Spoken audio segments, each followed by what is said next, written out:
இங்க பாரு. வணக்கம், என் பெயர் ரத்தினா. சர்தார் வல்லபாய் பட்டேல் பேச போகிறேன். சர்தார் வல்லபாய் பட்டேல் அவரோட சிறந்த தலைவர், மிகவும் தைரியமானவர். ஆனால் அவரை இரும்பு மனிதர் என்று அழைக்கிறார்கள். அவர் சொன்னார், ஒற்றுமை இருக்கும்போது நாடு வலிமையாகும். நாங்களும்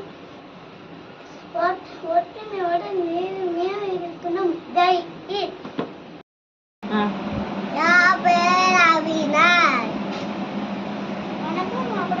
கொடிக்கட்டு குமரன். அவர் ஜெயில் அடித்து கூட கோழி தட்டு கூட கோழி கீழ் போடவே இல்லை. அவரை மாதிரி நம்மளும் நடந்துக்கணும். ஜெய் ஹிந்த். வந்தே மாதரம்.